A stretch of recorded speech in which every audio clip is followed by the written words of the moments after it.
فرش التراب يضمني وهو غطاء.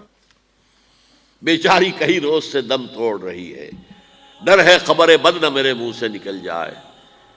تقدیر تو مبرم نظر آتی ہے ولیکن پیران کلیسا کی دعا ہے کہ یہ ٹل جائے. تو پہلی بات میری ختم ہوئی، عالمی نظام خلافت دنیا کی تقدیر مبرم ہے، ہو کر رہے گی، اس میں کسی صاحب ایمان کو کوئی شک، کوئی شبہ، کوئی ریب نہیں ہونا چاہیے. البتہ اس کا اب دوسرا پہلو کیا ہے، اس کا آغاز کہاں سے ہوگا؟ اب وہ نقطہ کون سا ہوگا، نقطہ آغاز کون سا ہوگا؟ اس میں پہلی بات تو میں نے کہا جو شک کرے گا اس کا پھر ایمان مشکوک ہے. ہوگا، لازماً ہوگا، گلوبل ہوگا، پوری دنیا میں ہوگا. کہاں سے شروع ہوگا اس میں آپ اختلاف کر سکتے ہیں، لیکن مجھے تو دو حدیثیں تو ملی ہیں جن سے یہ اندازہ ہوتا ہے کہ یہ اس مشرقی خطے سے ہوگا، عرب کے مشرق کی جانب کسی ملک سے ہوگا، کسی خطے سے ہوگا. وہ حدیثیں بھی اب آپ پڑھ لیجئے پہلے. پھر میں کہہ رہا ہوں یہ خزانہ ہے جو ہم نے آپ کی خدمت میں پیش کیا ہے، کاش کہ آپ اس کی قدر کر سکیں. یہ حدیثیں آپ کو ازبر ہو جائیں، یاد ہو جائیں، لوح قلب پر نقش ہو جائیں. ہندوستان اور خراسان یعنی موجودہ افغانستان کا ذکر.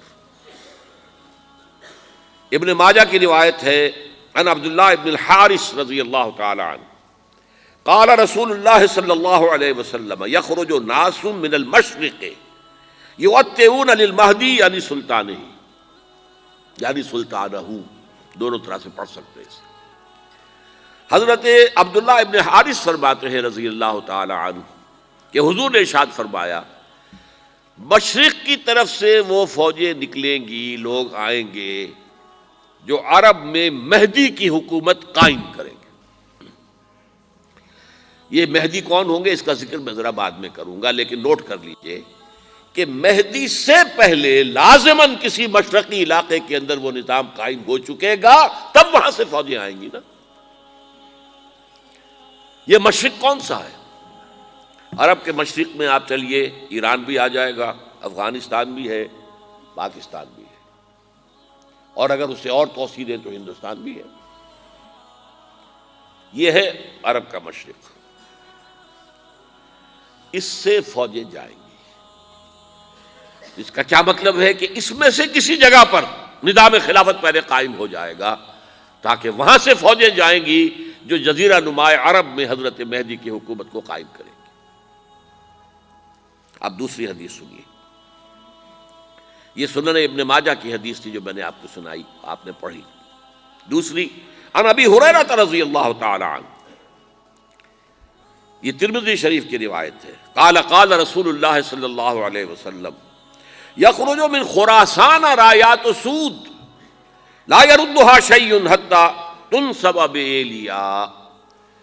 خراسان کے علاقے سے سیاہ جھنڈے لے کر فوجیں آئیں گی، ان کا رخ کوئی موڑ نہیں سکے گا، ان کو پیچھے پھیر نہیں سکیں گے کوئی بھی، یہاں تک کہ وہ یروشلم میں جا کر جھنڈے نصب کر دیں گے. ایلیا حضور کے زمانے میں یروشلم کو کہتے تھے. یہ یروشلم تھا جب حضرت سلیمان کی حکومت تھی اور یہاں پر معبد سلیمانی، ہیکل سلیمانی قائم ہوا. پھر یہ یروشلم ہی رہا ہے تاریخ میں، یہاں تک کہ سن 70 عیسوی میں جب ٹائٹس رومی جنرل نے اس کو گرایا، ختم کیا، سیکنڈ ٹیمپل گرا دیا اور یہاں سے یہودیوں کو کہا نکل جاؤ، یہاں سے کوئی یہودی باقی نہیں رہا، تب بالکل تہو بالا برباد کر دیا. اس کے کوئی 150 سال بعد ہیڈریان، رومن ایمپرر ہیڈریان، اس نے پھر دوبارہ آباد کیا اس شہر کو. 150 سال تک یہ بالکل بنجر اور بالکل غیر آباد پڑا تھا. اب ہیڈریان نے جب آباد کیا تو اس کا نام ایلیا رکھا، اب یروشلم نام نہیں تھا. تو حضور کے زمانے میں پھر اس کا نام ایلیا تھا. اور اب اس سے کیا معلوم ہو رہا ہے کہ یہ یروشلم مسلمانوں کے قبضے سے اس وقت نکلا ہوا ہوگا. ایک دفعہ پہلے نکلا تھا، سن 1099 عیسوی میں مسلمانوں کے ہاتھ سے نکلا. کروسیڈرز، عیسائیوں نے آ کر اس کو قبضے میں کیا، لاکھوں مسلمانوں کو مارا، قتل کیا. اس کو 1187 عیسوی میں واپس لیا ہے. کس نے لیا ہے؟ صلاح الدین ایوبی. کرد، عرب کھوکھلے ہو چکے تھے، عربوں نے کھویا، واپس نہیں لے سکے.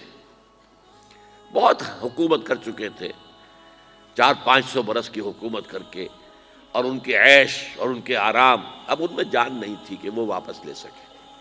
واپس لینے والا گرم کرد خون تھا، صلاح الدین ایوبی.